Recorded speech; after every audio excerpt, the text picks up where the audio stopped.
Всем привет, меня зовут Ярослав. Меня зовут Ира. Мы живем во Вьетнаме уже 5 месяцев. Уже 6 месяцев. Уже 6 Сегодня месяцев. ровно полгода, как мы приехали сюда. И мы решили начать серию роликов про то, как мы жили в Египте. Сегодня мы решили записать первый ролик о том, почему и как мы перебрались в Египет, что этому предшествовало и как это происходило. Все началось издалека. Мы жили в Запорожье спокойно, но началась война, и условия для жизни были ужасные. Мы думали, как нам поменять свою жизнь, как выбраться из Украины, потому что государство закрыло границы. И размышляли над тем, куда нам перебраться, в какую страну, где жить. Рассматривали Европу, Испанию, Португалию, Хорватию, Словению. Но там дорого для нас, потому что у меня работа удаленная, и она не позволяла бы нам чувствовать себя комфортно, или пришлось бы искать какую-то офлайн работу, работать 5-6 дней в неделю, а мы этого не хотели. Поэтому мы стали склоняться к варианту более дешевых стран, таких как Грузия, Вьетнам, Египет. Во Вьетнаме я уже жил в 2019 году. Я знал, как здесь хорошо, как здесь, в общем, обстоят дела, как здесь приехать, обустроиться, найти жилье и все такое прочее. А Ира была в Египте, и она рассказывала, что там тоже хорошо, и предлагала этот вариант. Почему я предлагала Египет? Потому что добраться до Египта было намного проще из Украины и дешевле. Ну и хотелось поскорее в теплые страны и наслаждаться морем, солнцем. Как я рассказывал в прошлых роликах на канале, ссылка будет в описании, что мне удалось все-таки выбраться из Украины. И первым местом, где мы осели, это была Румыния. Сначала мы с моим напарником жили в Бухаресте, нас там приютил добрый человек по каучсерфингу, а после этого приехала Ира, и мы сначала арендовали квартиру в центре города на сутки. Мы переночевали в этой чудесной квартире, которая оказалась не такой уж и чудесной, потому что здесь очень громко. Тут такая оживленная улица. А потом перебрались на окраину города, новый район, там новостройки одни. Хороший район был, там много было супермаркетов, была рядом станция метро.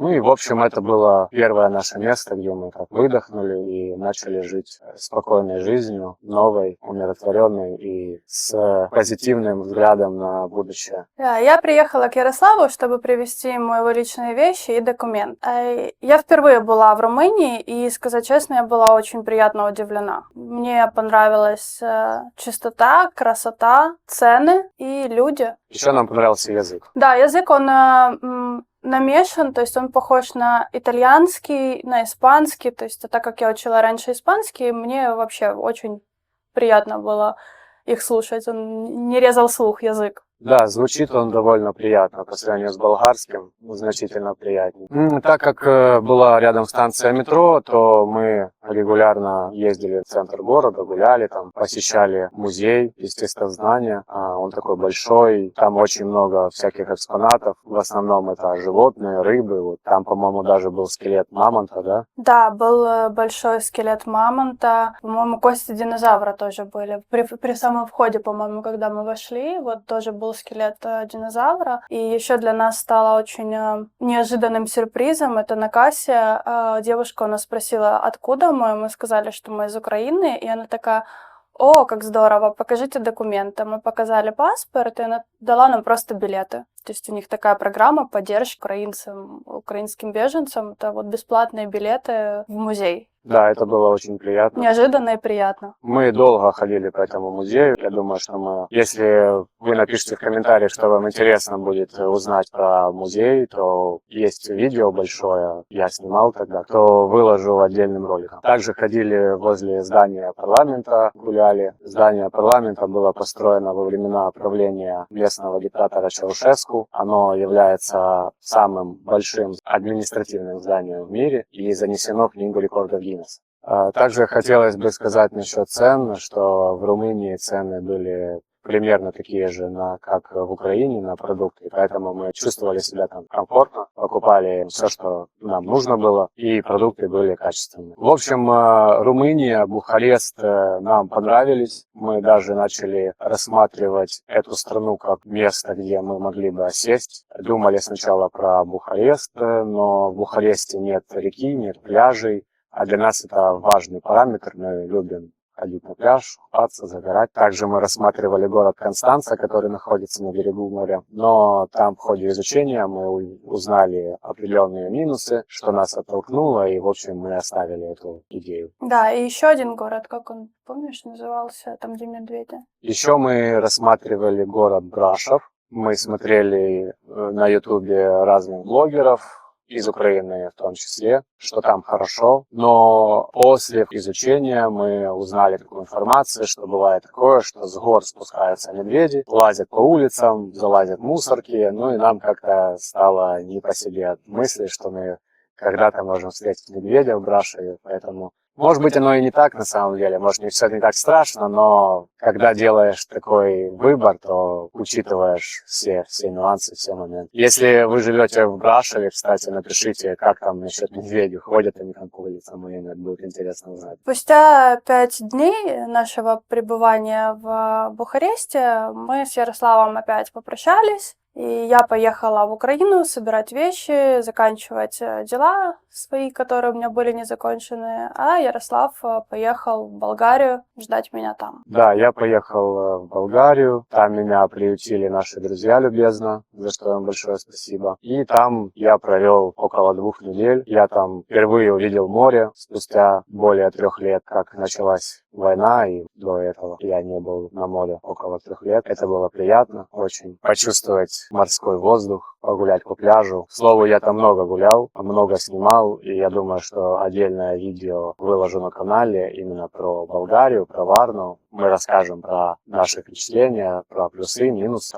этой страны, а также покажем кадры города Варны. Спустя 2 недели я собрала наши вещи, снаряжение Ярослава и отправилась к нему в Варну, где мы пробыли еще 3 дня. И уже с Варны мы поехали в Софию, в столицу, для того, чтобы сесть на самолет и улететь в Египет. Через 18 часов мы уже были в Хургаде, в Египте. Почему так долго? Потому что у нас была пересадка в Турции, где мы ожидали наш следующий самолет около 5 часов. В аэропорту мы пошли оплачивать визы. Виза стоит $25 с человека. Очень важно не вестись на приглашение местных мужчин, которые говорят: иди сюда, тут нет очереди, потому что там будет виза немножко дороже. У меня мама так пошла не в ту сторону и переплатила как бы мелочь, но все равно. То есть идите в основную очередь на визу. В общем, прошли мы паспортный контроль, заполнили миграционную карту, получили наш багаж, и сразу же в аэропорту мы купили сим-карт для того, чтобы можно было вызвать такси. И, кстати, в аэропорту сим-карты дороже, поэтому если у вас нет такой необходимости и у вас заказан трансфер, то лучше купить в городе. И еще важный момент, что не смотрите на гигабайты, точнее смотрите, но делите их на 2, потому что указано, что будет там 30 гигабайт в месяц, ну рассчитывайте, что у вас будет где-то 15-14 гигабайт, то есть 30 заявленных у вас не будет. В общем, вышли мы на улицу, и к нам подошел парень в костюмчике с папочкой, ну, такой представитель, что ли, компании какой-то, типа Анекс-тур, не знаю, вот у меня такое было впечатление. И начал нам предлагать помощь свою. В какую вы гостиницу едете, какой у вас там что-то, номер чего-то. В общем, мы ему сказали, что нет, мы не туристы, мы приехали жить сюда. Он начал брать наши вещи, мол, типа, давайте помогу вам туда отнести.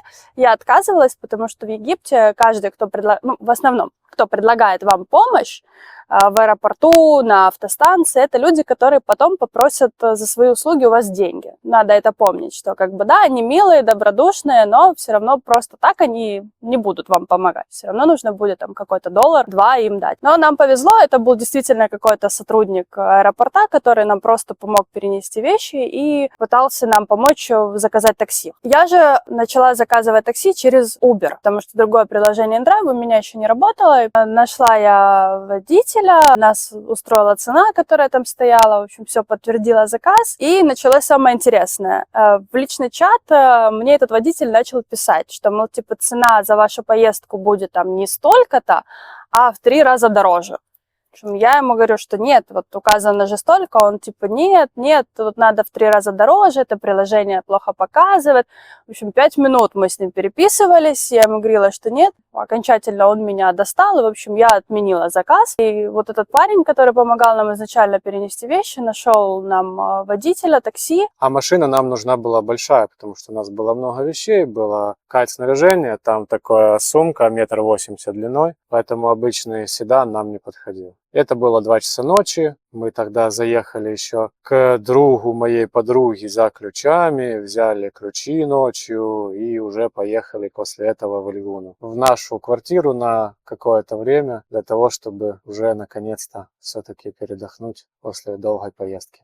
То есть прилетели мы в Хургаду, но мы не стали сразу жить в Хургаде, мы поехали в Эльгуну, а Эльгуна это такой созданный искусственно город, его называют египетской Венецией, потому что он построен как между островов, на островах и соединен каналами, то есть там каналы, мосты между ними, похоже чем-то на Венецию. И он считается дорогим курортом, там все сделано под европейский манер, культурно, чисто, ухоженно, ну и дорого. Ну, моя подруга, она там работает кайт-инструктором на школе, у нее там квартира она снимает, и в это время она улетала со своим мужем на Филиппины. И так повезло, что вот как раз была свободная квартира, и мы вот приехали на эту квартиру для того, чтобы там какое-то время пожить. Вообще она говорила, что мы можем там жить, пока они не вернутся обратно, то есть мы могли бы там долго пробыть. Но она была маленькая такая, очень слишком уж крошечная,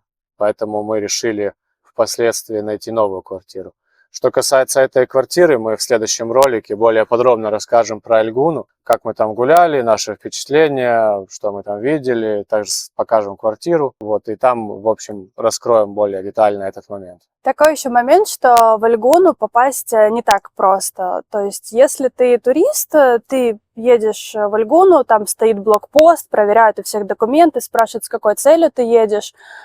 Мы ехали ночью, и у нас не было ни брони гостиницы, никаких документов. Был такой страх, риск, что нас просто не пропустят в саму Эльгуну, так как это закрытая элитная курортная зона. Не так просто туда попасть, как обычно въехать в город. Но так как все-таки мы ехали ночью, и, видимо, может быть, смена ночная какая-то была не очень бдительна. В общем, мы сказали, что у нас бронь, они посмотрели наши документы, в общем, ну и пропустили нас. То есть нам повезло. Но будьте готовы, что если вы поедете в Эльгуну, то обязательно берите с собой паспорт, так как там проверяют постоянно документы. В общем, уставшие, голодные, но счастливые, мы добрались до нашего нового места жительства и, наконец, выдохнули.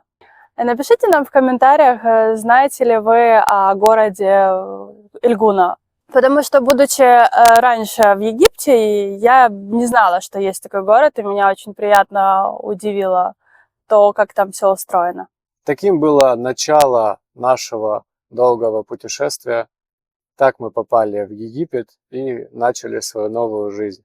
Если вам понравилось это видео, поставьте лайк, подписывайтесь на канал. В будущем мы расскажем еще больше подробностей о нашей жизни в Египте, расскажем про наше новое жилье, которое мы сняли, и расскажем, как мы путешествовали, где мы были, что мы видели, наши впечатления, цены и все то, что интересует человека, который переезжает в Египет для того, чтобы жить. Спасибо за внимание, до новых встреч, пока!